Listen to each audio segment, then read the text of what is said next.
Welcome to Surf Dudes with Attitude, podcast about California dreams and the dreams of all of us. This is Peat out of New York City, and today we have a special episode. Zach is not with us. George is not with us.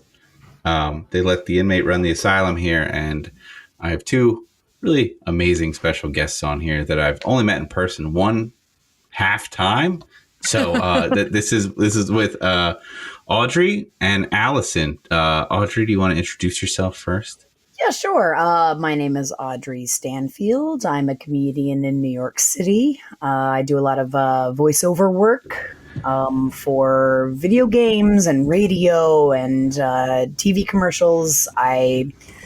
I'm in the union and all of the jazz and all of the things. I am a veteran UCB performer. I have been on Mod Night, Characters Welcome. I had my own solo show that ran at UCB for a year. I direct sketch comedy and characters. And yeah, I guess that's about it. That's about Just your whole resume. And that is only 25% of it. That's how fucking narcissistic I am. That's about 25%, but that's the gist. You're also a fiance, right? Right? You might as well bring it up now since you're. I'm actually married. Wait, sorry. You still have your wedding dress just hanging up? I thought you meant like you were gonna get married. Okay, Pete, this is a very typical straight cis male answer. What do you do with the wedding dress? I don't know, my guy. I don't know. Do you gift it? I don't know if it's like a gypsy pie that you have to give to somebody else. I don't understand. Where am I going? Who am I going to give it to? And also, it was so expensive. I'm never going to give it. I'm not saying you should get rid of it, but why are you framing it on the wall? Well, I was just curious. By frame, if you mean hanging up in the back of my apartment that is 700 square feet in Carroll Gardens.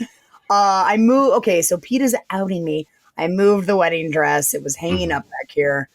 I moved it. It's on the floor because that's how much I care about it. That's much better. So anyway, it looked really good on me, and I'm not gonna give it up. It's hanging up. My husband's allowed to have 4 surfboards on our wall. I thought about it, and then I changed out. Well, my husband's sick right now. Oh well. Did you make him? I hope you didn't make him watch this episode. No, I didn't. I watched it. I watched it outside of the vicinity of our apartment. Okay, that's how you should. He's a big The Boys fan, and this was not like that show at all. I don't know. There's probably some correlation, but I don't know. I'll throw it to you, Allison. I've never met you, so hello, and thanks for coming to the podcast. Hi. I think we met extremely briefly, perhaps at the Bell House. Oh, yeah. I'm there all the time. I'm a comedian. I have a podcast called Ruined, where my co-host, Hallie Kiefer, ruins the plot of a different horror movie for me each week because I refuse to see horror movies. I have no interest in being scared. I'm already terrified of everything in my whole life, including my spooky cat who's staring at me from across the room as we record this, just with unblinking eyes. Yeah, I don't know. That's it. I mean, that's pretty big. I write for TV. I do stand up, and I'm here now. Well, this might be a departure from what you're used to, but so I appreciate you both taking the leap on this. Have either of you heard of this show before you were subjected to watching it? I knew this show exists. I was not a big teen melodrama half hour person when I was younger, but when I was a little older than what they were aiming for, I would see them on the reruns on weekends and stuff like that. I don't think I've ever seen a single second of this show, but when that theme song started to play, I knew all of the words. In a way that I was was this on the radio? Why do I know this? Yes. The worst huge radio hit. Yes. Big in Germany for some reason. I'm sure. The AM radio What isn't big in Germany, though? I feel like everything is very European over there. No, I'm not familiar with the show either. Okay. I in no way, shape, or form am I familiar with the show. I remember I watched Saved by the Bell with my cousins who always made me play like the worst character in Saved by the Bell, which wasn't even one of the lead characters, by the way. It wasn't even Who was it?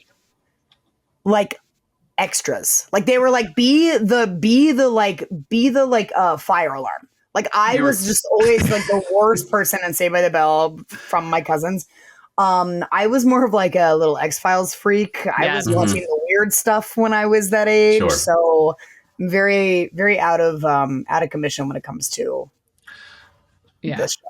I was a Simpsons kid, so it's like we hear that a lot, where people say they've never heard of this show, but then they can quote episodes of Saved by the Bell. Like it literally came on right after Saved by the Bell, and everyone's like, "I'm dipping. I'm not staying for whatever is on after this teen NBC block."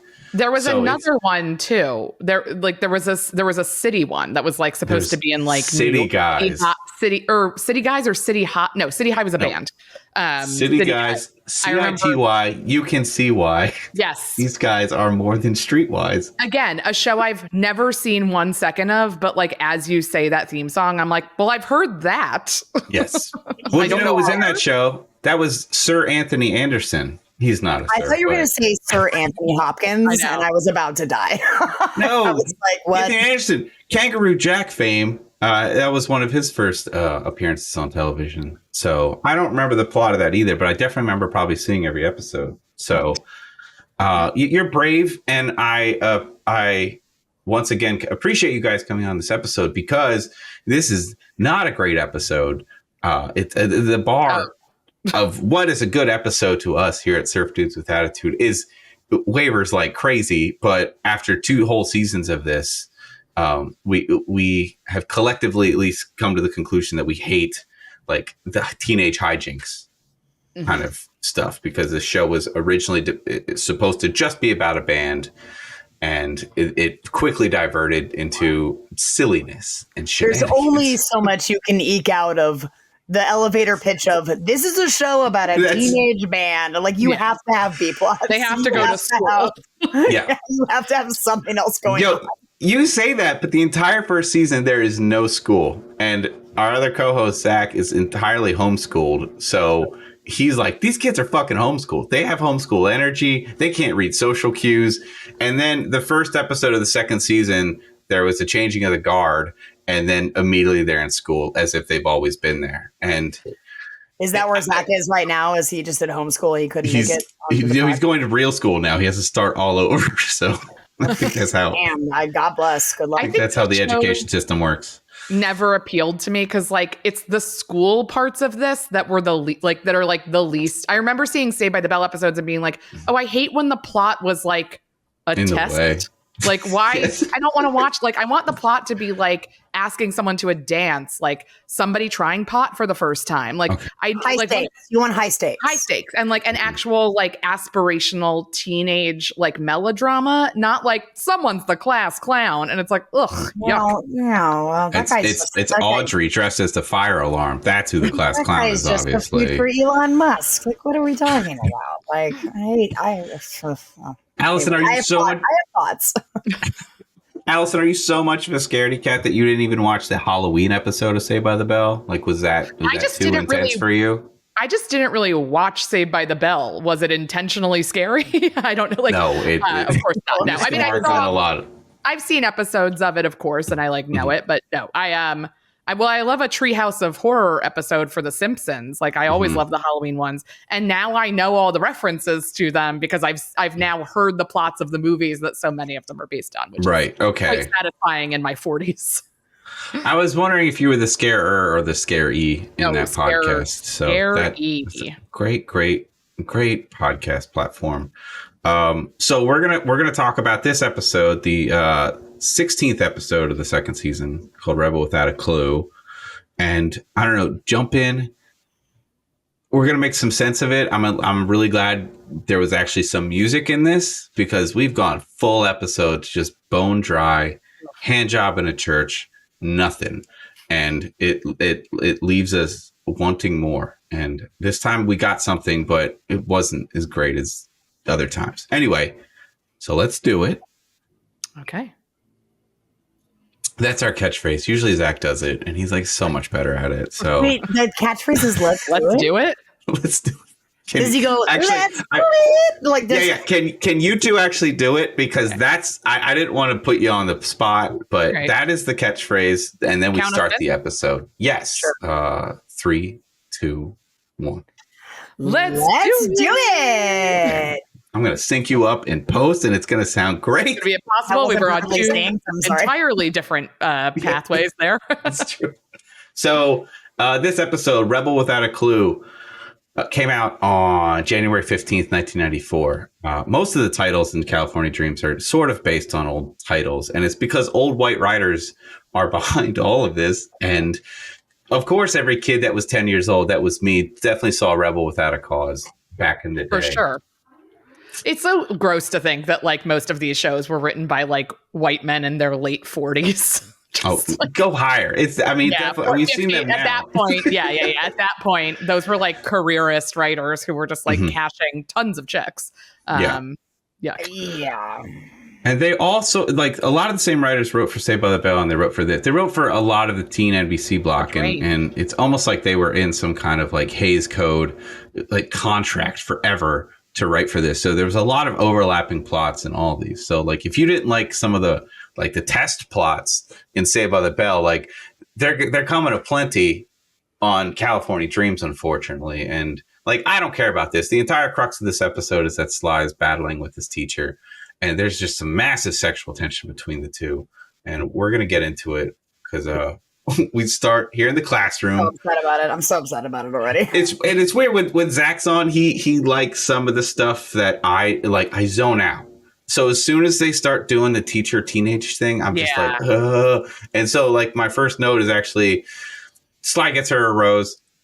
He puts on, he's trying to, I don't know, have a detente here with his teacher, and she doesn't believe him, and she smacks it with her briefcase. And the first thing I noticed is that they forgot to add the Foley sound to when her briefcase hit the table.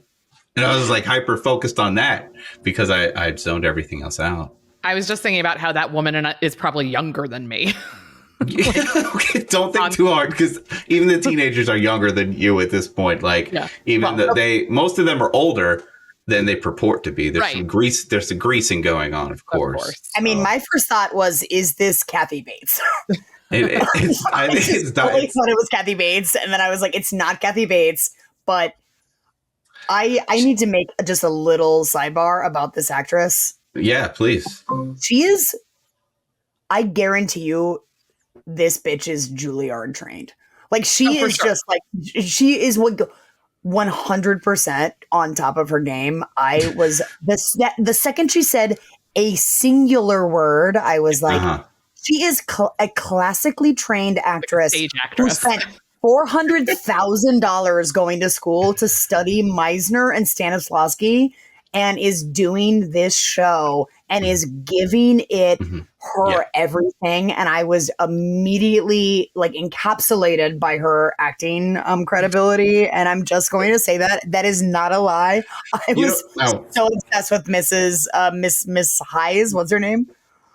I don't remember her name, but I can tell you.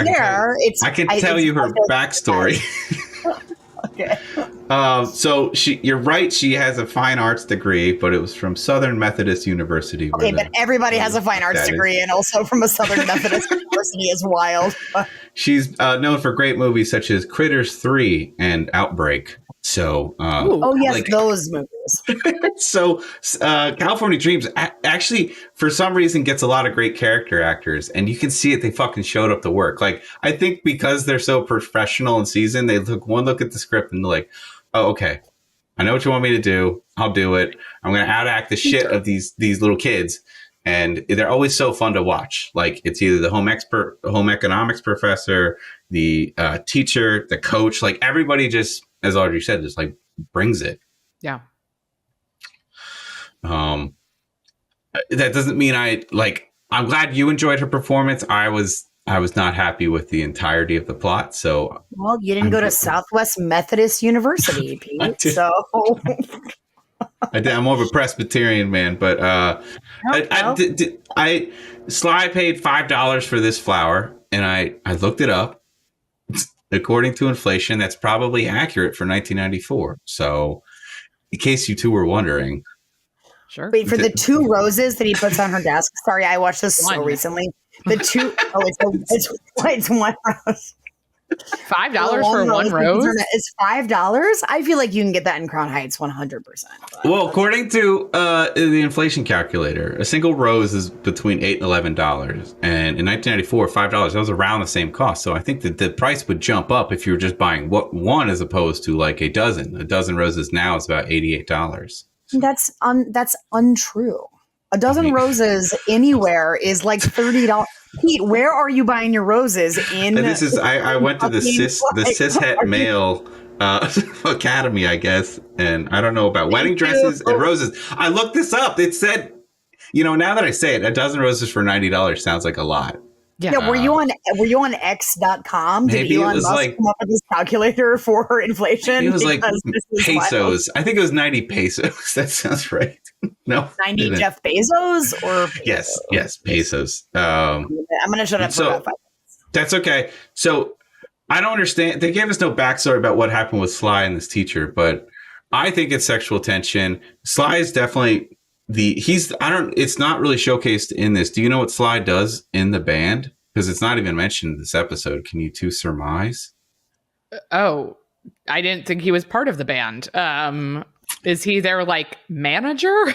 Yes, he is their manager. And he gets the dreams every single show that they play. Also, and good paying shows too. And he should have been involved in the decision of who ends up singing the song. That's like literally what a manager would step in and help. He doesn't give a shit about any of the artistic stuff. He just wants money. Like that's his whole thing. Sure. He loves money. He loves babes. And he's constantly horny. He would be so canceled very quickly today, but we're not looking at it in that lens. He's so problematic that it's so strange that he has waged this war with his teacher, because it just seems like he has other stuff to do. Yeah. And but once he gets the dreams this show at the dance, he's just like, fuck it, my job's done, give me 10%. And it took us about 11 episodes to find out that he actually does get 10%. So 10% of what? Okay, so sometimes nothing, and then sometimes he gets them like $500 gigs, which that's like $1,100 today. You know how many bouquets of roses you could get for that money? 6 or 7 people. The answer is going to be different for depending on who you They're ask. rolling $50. That can buy you 1 dozen roses in 1994. That's right. They're rolling so deep. There's so many of them. Yeah, it's almost a ska band at this point. So the first season was just about Matt, who's like the dorky, lanky guy, and his sister. And then it was about the Garrison family. And then out of nowhere, the Garrison family ceased to exist. The little brother, the mom, the dad, and the sister was shipped off to Rome. So we never see them again. And they're still using their house for some reason. And then Matt is going to be gone in a couple episodes as well. So I hope you didn't love him too much. Don't know any of their names. Who is he? He's the tall, lanky guy. He playing the keyboard. Okay. He used to be the cool guitarist. Not the greaser guy. He came in the second season because they're like, this Matt is not cutting it as a badass guitar player. So Matt was demoted back to keys, and Jake was brought in. So I got stuff to say about Jake and his breaking the fourth wall and staring longingly into my eyes while soloing. He always does that. So we're going to jump to Sharkies, which is their version of the Max. Exactly. And then sometimes we are fully shown what the plot of this episode is going to be by the poster on the wall. They're always staring at some poster on the wall, and it's going to tell you exactly what the episode's about. So Sam is looking at it, and it's about the spring dance. And she says, this might not hit as hard for you, but this was big. She's like, this is my first spring dance in America. So Sam came into the first episode of the second season. It is now the 16th episode. There hasn't been a dance? Yes. How much time has lapsed? So they would definitely have had a fall dance. So that means she might have come in on the second semester. I was wondering if either of you have lived in California, do they do winter dances out there? Because I know the weather is different. So I didn't live in California at all as a youth, but like even just for like moving how did they have 15 episodes of other stuff that wasn't dance related? I don't know. That's like the whole thing in high school. We've definitely seen a dance. There's a football game. There's a dance. There's a football game. I'm doing drugs. There's a dance. This is like the OC. Every single episode, they have some kind of gathering. You know, whether it's a cotillion or it's a bat mitzvah or something. Somebody is always there, and I don't understand. I think this. Okay, it's really it upsets me that this isn't serialized enough. I think this episode could have been whenever. You could have dropped this episode at any point, and we're going by the IMDb release date. That's what we're going by. But next episode, that sister that's gone, she's in it again. And that means like this shit was just shown out of order. So I demand answers. Anyway. Do you? There is listen to me, Audrey. Nobody has spent more time invested in this show. Like not even the writers have invested as much time. And that's really sad. And I want something from it. We have talked to members of this cast, and I've asked them questions like, "Hey, why have we never seen the sun in the show? Like, is there ever an outside shot? And they're like, dude, I don't know. This is a job I did 30 years ago. Like, stop living in the past." I mean, this is when you go to Reddit, and Reddit has a theory that they're all just in like purgatory. Yes, it's either purgatory. We think it's a bomb shelter because we've never seen an outside shot.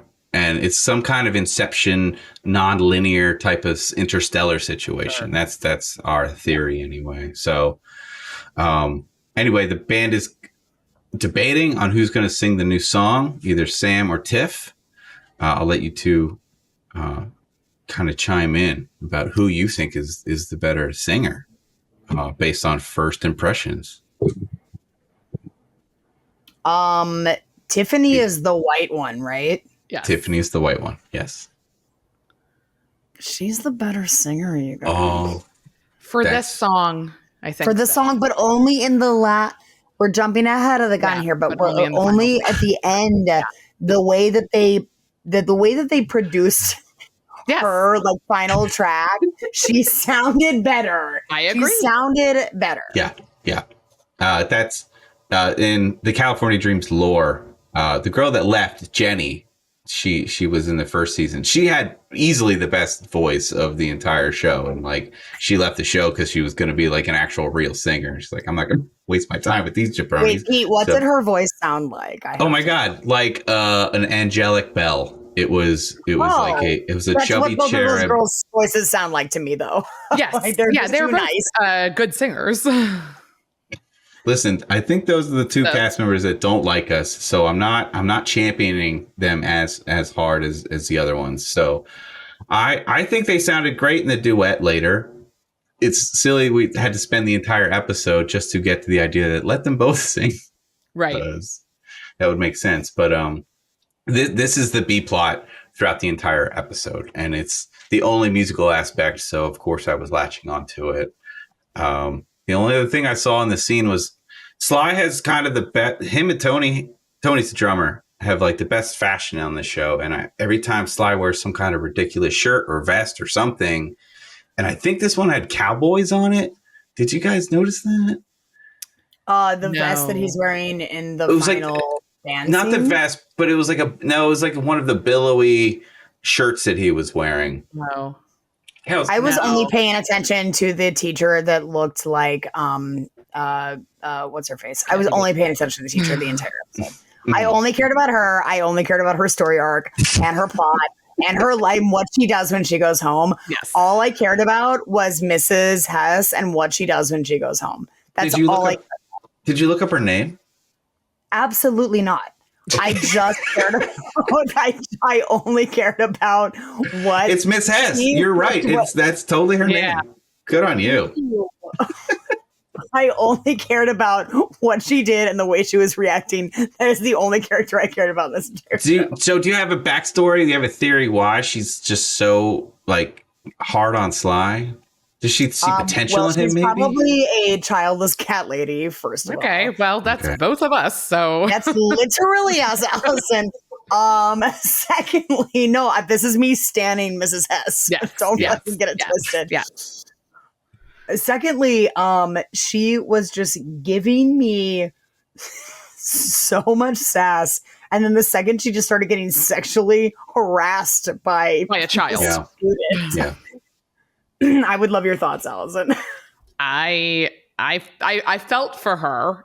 I appreciate that they at least didn't, like, from what I remember from watching this an hour and a half ago, to make a bunch of like weight jokes. Like, I feel like this was like the prime era of TV where it was like they could have just made jokes that she was bigger as an adult woman, and that would have all been like pretty accepted by the audience. Sure. And I'm glad that they did. I was like pleasantly surprised that wasn't the crux of like his issue with it wasn't just like leaning on these like terrible jokes that flew in the 90s because like we didn't give a shit about anyone. So that's nice. I mean, it happened at the end, which was jarring, but yeah, you're right. The sign on the back.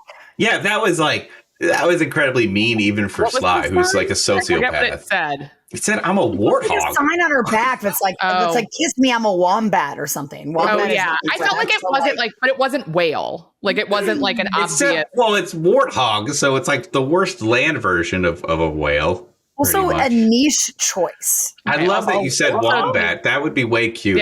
Yeah, wombats are adorable. And also, warthogs were the insignia for the company Britches, which I used to buy a lot of handkerchiefs at when I was in elementary school. So you had handkerchiefs, bandanas. It was like an adult men's store, and I would like the hanky code. Sure. Like buy like bandana. I was like into like bandanas as a kid. I was like a major. Wait, did you use she called him a handkerchief. Did you actually use it for snot? I couldn't. No, I just couldn't think of what the word handkerchiefs. Handkerchiefs. Yeah. Handkerchiefs. But handkerchiefs sounds weird. Handkerchiefs.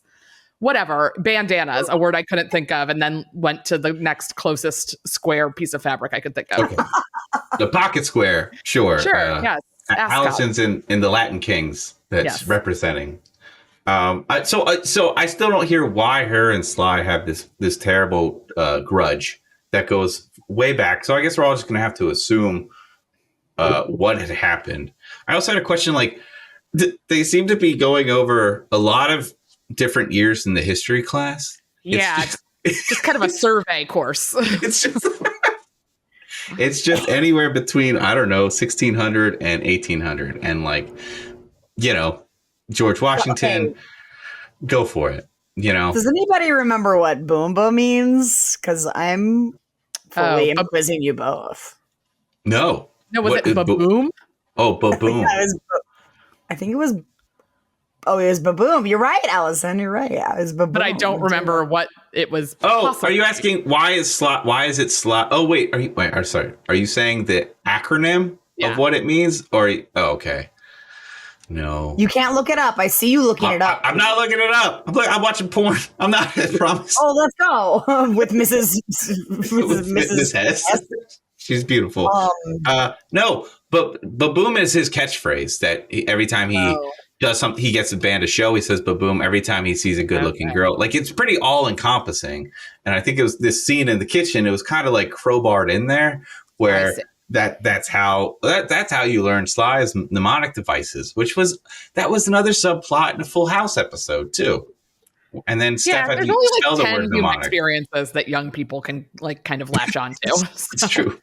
It's mnemonic devices, losing your virginity, and bad cafeteria food. I think that's it. Yeah. Okay, I will fully go on record to say baboom means Benedict Arnold betrayed. Wait, help me. Benedict Arnold betrayed. What would the two only hour are men. And that was what the guy got. Yeah, it was something like that. Yeah. Something like that. I think you're really close if it's not exact. I think I'll give you the point. Sure. Thanks. So I guess Sly, the only way he's going to beat the teacher is to actually study for this test. And they only have the test because Sly fucked up and now they have a surprise test that's the next day. So not much of a surprise, but is this a sequel to Stand and Deliver? Because Sly aces the test and nobody believes him, or the teacher doesn't believe him. And the Jaime Escalante, if you will. Did this ever, this is a dumb question. Did this ever happen to you?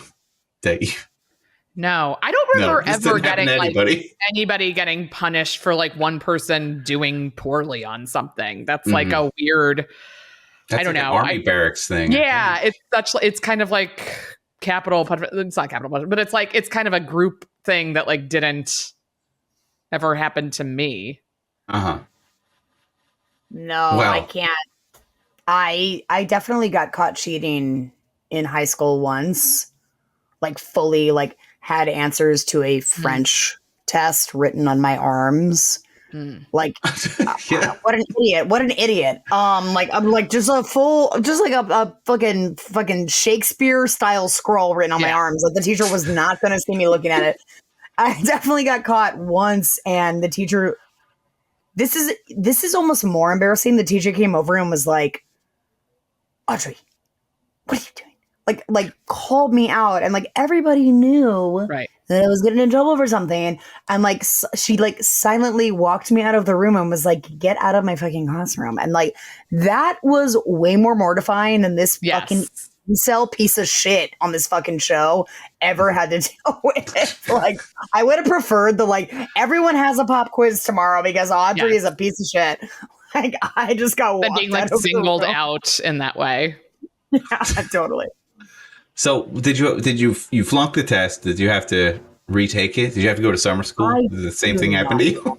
I do not remember what happened. I think I had to take it again because it was high school in Southeast Missouri and they were like, well, I don't know, just take it again. But like it had been probably anywhere else, they would have been like, you're failing the class. Like you cheated.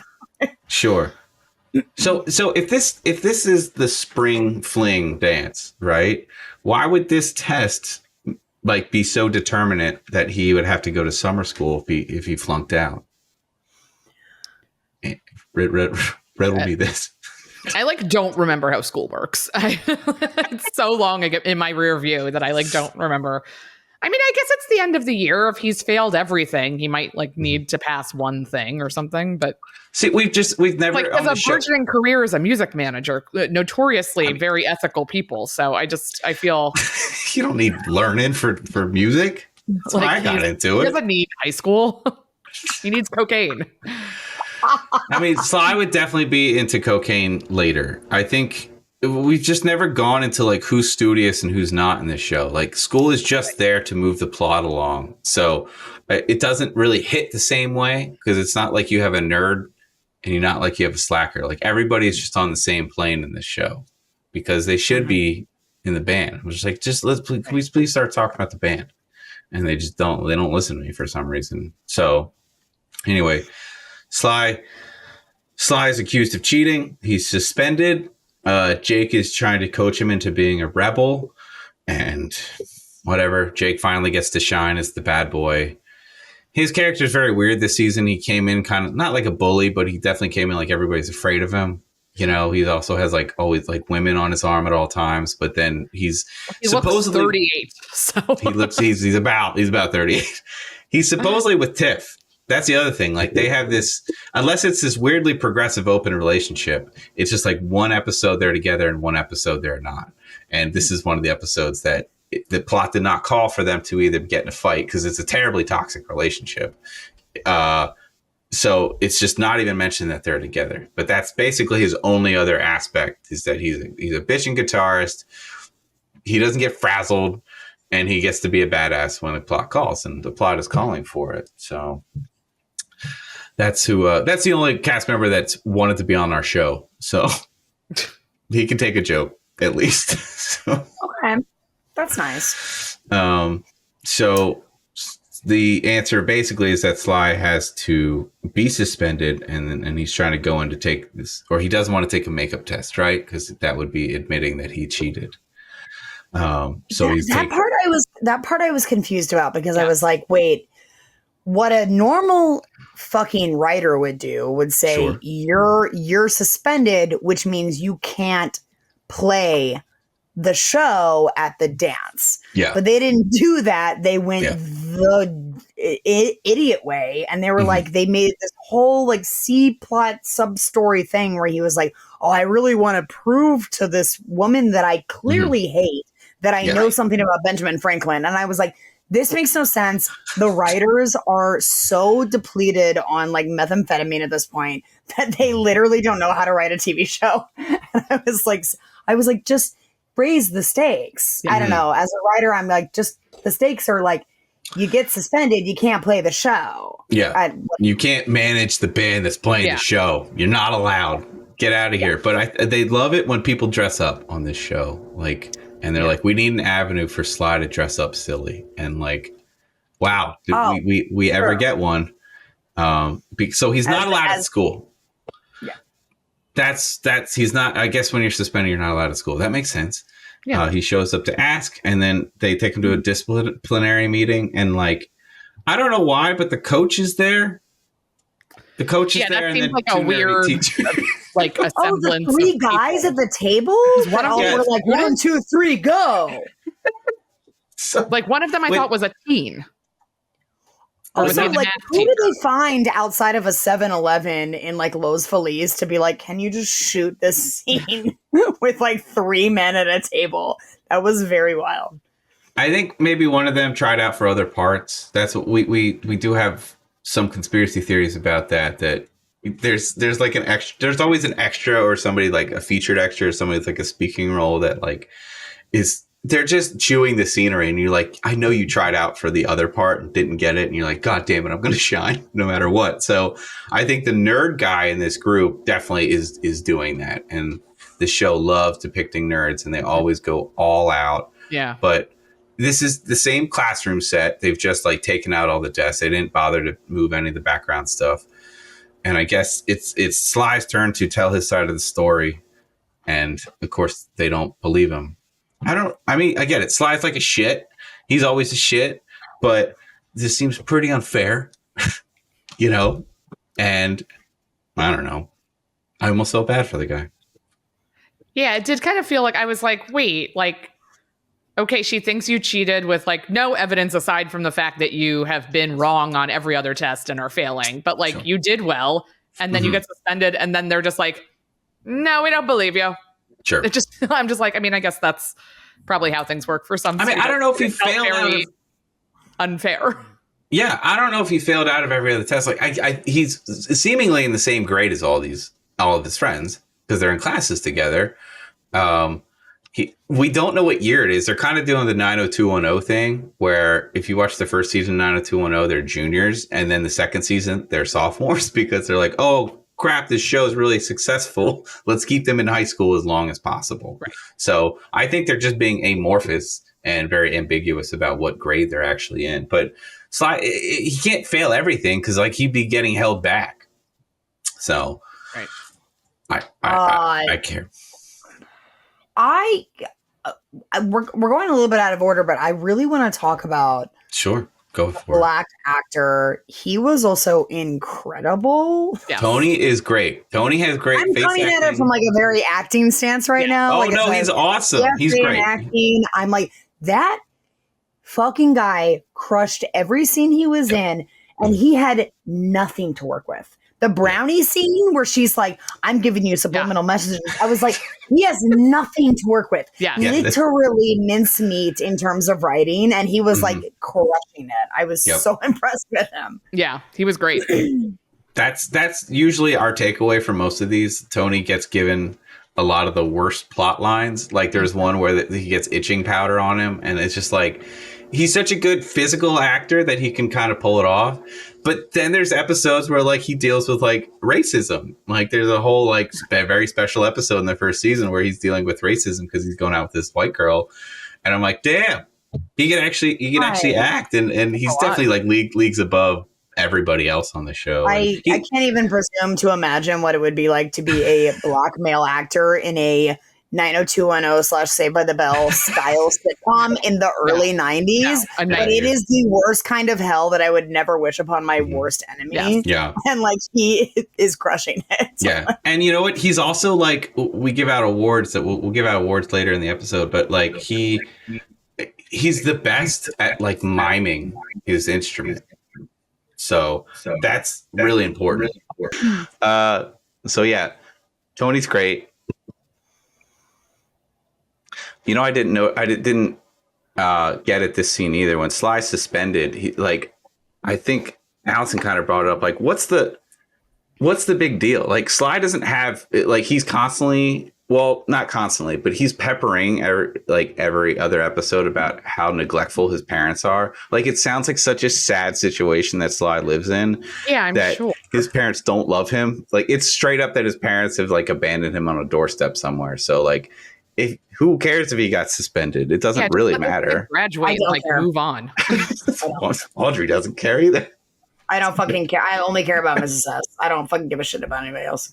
So we're in the garage, and now the two girls are going to compete for the song. Anybody following along, Matt plays a song, and the chords are E, A, B major, A, and then A, B again. So we try to chart out all the songs on this and see who actually plays. Matt is one of the few people on the show that actually plays, at least in a situation like this. When Audrey was saying earlier, the overproduced song, when they actually play it, is like that. Everybody's miming shit there. But first, Tiff goes up, and then Sam goes up, and I guess the idea is that Sam did better, and then Tony has to decide, because I guess he's the crux of this, and that's pretty much the end of this awful subplot. So we're gonna go back to the hallway. It doesn't really matter. I noticed Jake was wearing a bowling shirt here.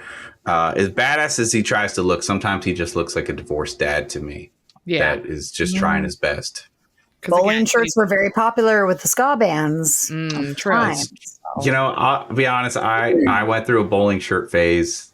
I never got the flame tattoos, but I was a few stand-up bases away from being full blown that guy, and I'm really glad I had supportive friends that kind of pulled me out of that world. So I'm of the age where I definitely did ska, and I remember it dying. So I hope it comes back. Everything else is coming back from the 90s. Sure. I mean, why not?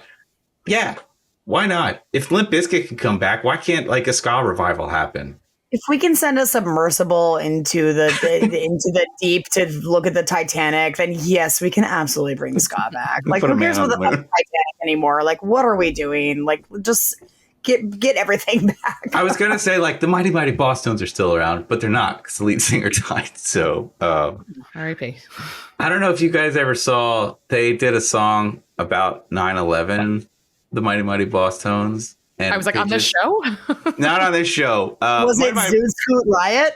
No, that's Cherry Pop and Daddies, but Mighty Mighty Boss Tones are actually on 90210. So royalty there, but they have a song that they were commemorating a 9/11 memorial, and they were just skanking around different parts of Boston.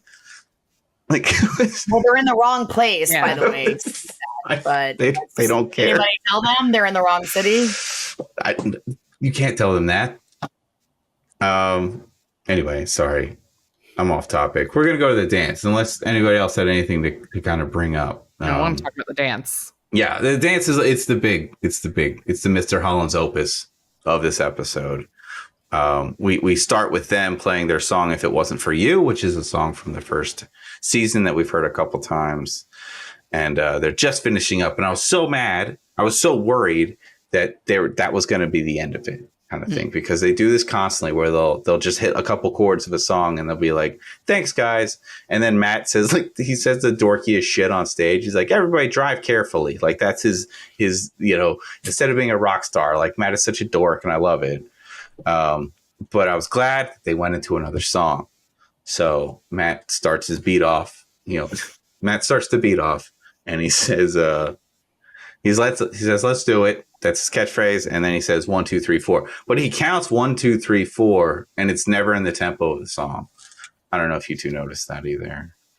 I did not. I was focused on the fact that they gave no color to the rest of the dance. Even other, it's you could just tell how cheap they shot this, because even Saved by the Bell, you'd get some shots of some ancillary recognizable characters dancing or doing something, but it was now we're not going to pay extras for extra scenes. We're not going to do that.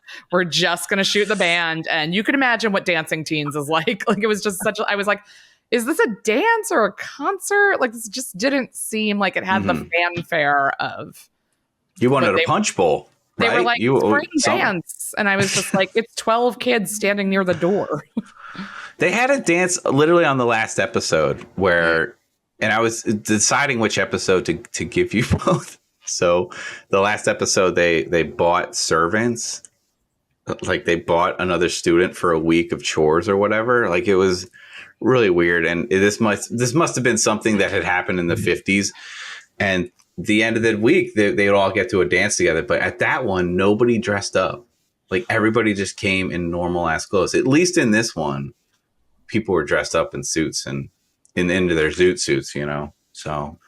Well, it depends on the dance. Yeah. I mean, there were dances that I went to in high school. I think I went to dances in high school. I'm pretty sure I went to 700 dances in high school. Yeah, but I can't remember a single one of them. I couldn't remember a single. I only remember one vividly, and it was when I went into the girls' bath. Obviously, I went to the bathroom, and I needed deodorant because when you're like fucking 16, 15, you're just a stink bomb. Right? Sure. Like all the time, you're just sweating out of your every orifice of your fucking body. Your upper lip is like stinkier than anything. It's wild.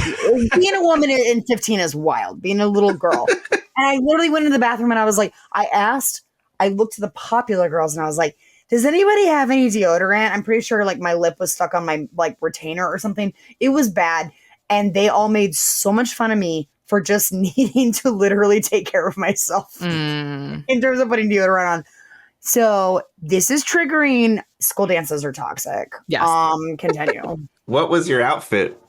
Were you open armed in that scenario? No, I had this was like a formal, so I had like a formal dress on. Did you have like the shoulder pads? I don't know, I'm trying to figure the year out. No, it was 2004 probably. I probably was wearing something that like Nikki Hilton and Paris Hilton and Lindsay Lohan, like I thought looked cool. I was probably wearing some kind of like overly sequined, shade. It looks like it got ripped to the shreds at the bottom. I was probably wearing something like that. All right. But it doesn't matter what I was wearing. I was very smelly. I was this smelly. Nobody helped you? You couldn't put on perfume or something? Like I'm sure you have girls' Axe. It doesn't. We're not men. It doesn't matter. You can't just axe yourself your body. Yeah. You tell that to every guy in middle school then. Yeah, because men don't understand that they smelled like Axe and shit at the same time, which is very bad. Yes. We did. Well, I'm sorry. That happened to you, and I'm sorry this episode brought it up. No, it didn't. I just thought about it now, but okay.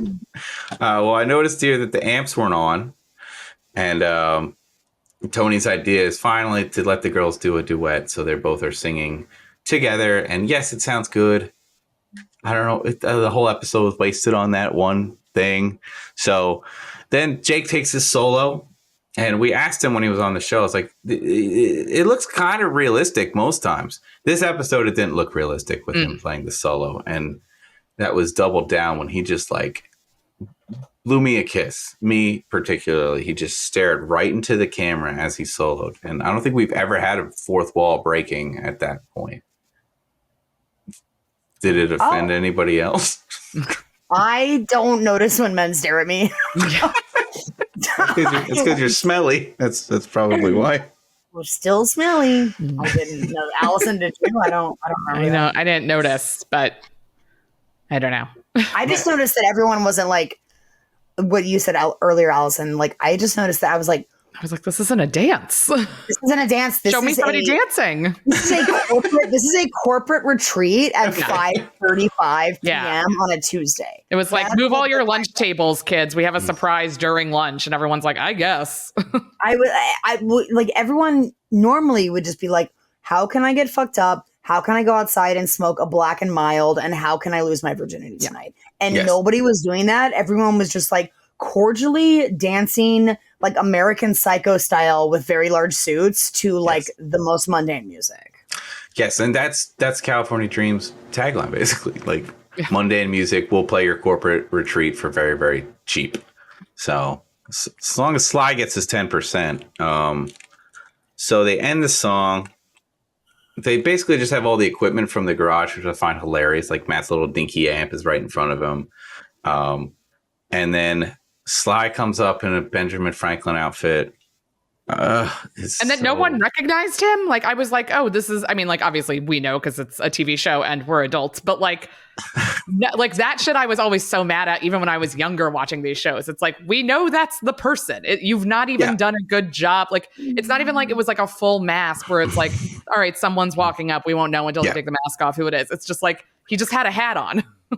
Basically had a hat on. It's kind of like when a guy would dress up, like a guy would cross dress at every and no matter what, it would always happen that some guy would hit on this person and they were like, oh my God, you look so good. And like me as the audience, as a kid, I was like, come on, this is not realistic at all. But as you said, we're adults now and I can understand where this humor is supposed to be. So anyway, Sly takes he asked for 3 questions and yada, yada, yada. He gets all of them right. But I did look up the last question. I don't know if anybody's interested. Apparently, it was signing the Articles of Confederation. No, not the articles. And Maryland did not sign. Yeah, she asked what states did not sign, and they said Maryland didn't. But Maryland did sign. Maryland is a trick question, bro. That's true. It wasn't 2 states; it was 1. Allison. It was Maryland. But Maryland did sign it. There was actually a bunch of states that didn't. Delaware, New Jersey, and Rhode Island all refused to sign it as well. So they're barely states anyway, so it's fine. No. So and as we said, Sly puts a sign on her back that says "I'm a warthog," and that's how you end the episode about like acceptance and turning. I really didn't like that. Yeah, I didn't like that at all. And like the fact that he was like, "I gotta win her over," like. If it was all to win her over so he could do that at the end, like we should have seen that at the top of the episode. And if it was just to like actually win her over and be on her good side so he doesn't go to summer school, like why, and he really doesn't want to go to summer school, why would you jeopardize the summer school situation by putting a sign on her? It just like all the logic fell apart in the bump out. Yeah, I hated that. I hated that ending. I hated whoever was in the writer's room being like, how do we end this episode? I don't know. Put a sign on Miss Hez's back. Like that's really David Garber. That's his name. Let's find him. David Garber. He also wrote Sweet Valley High, so you can He's anyway, probably dead.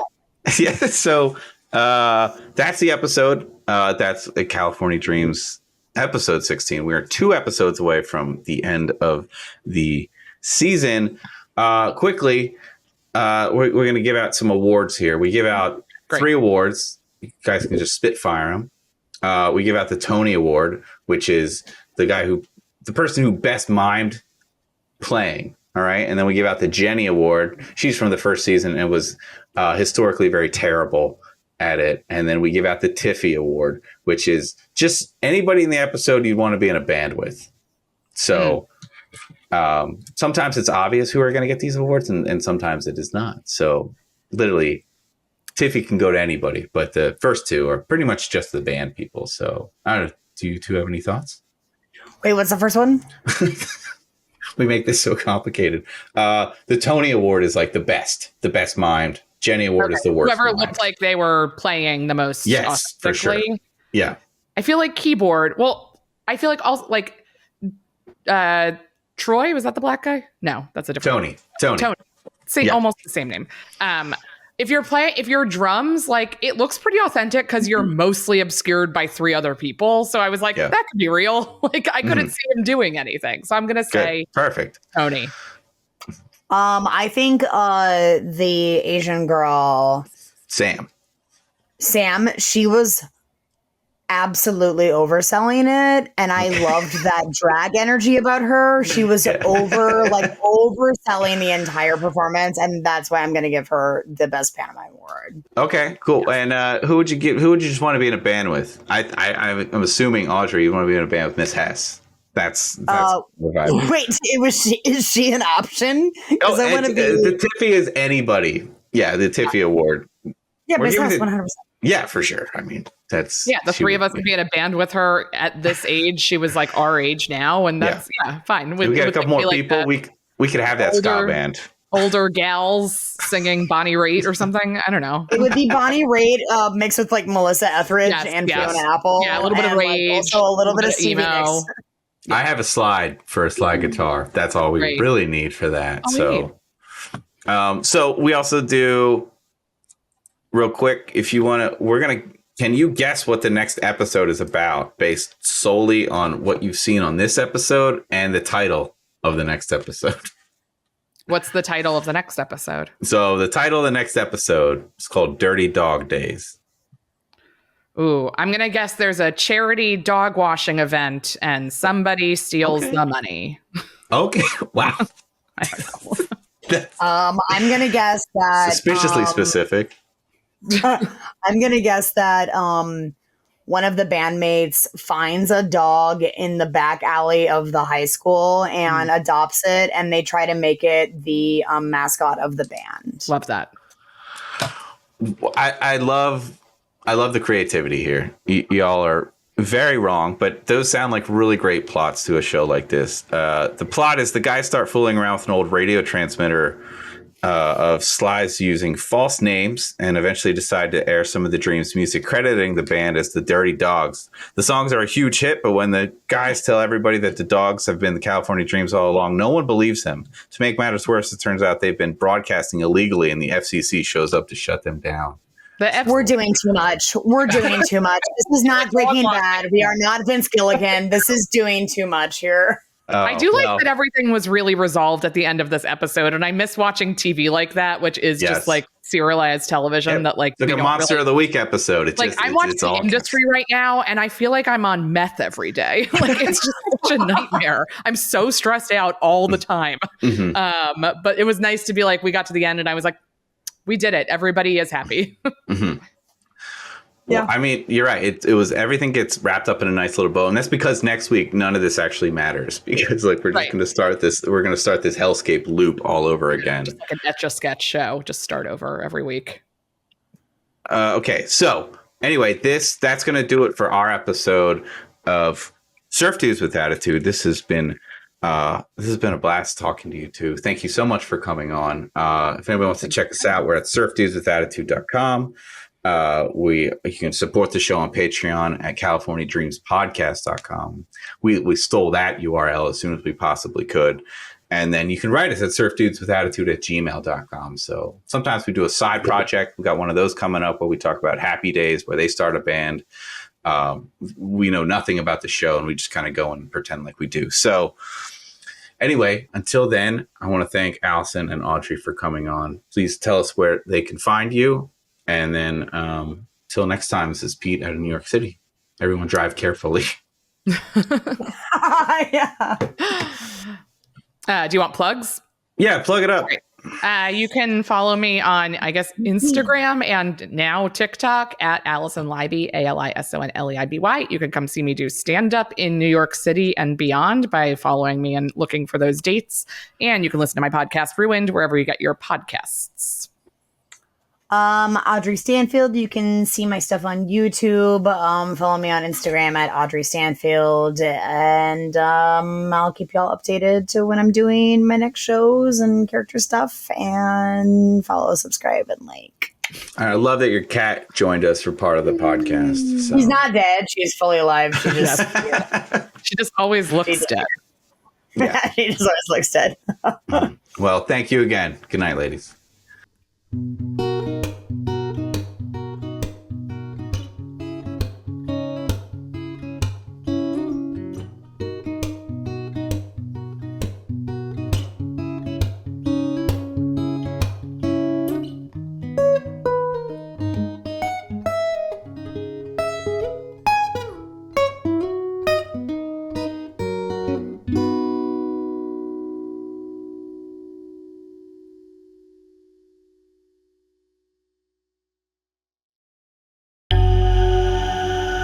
This has been a Waning Moon production.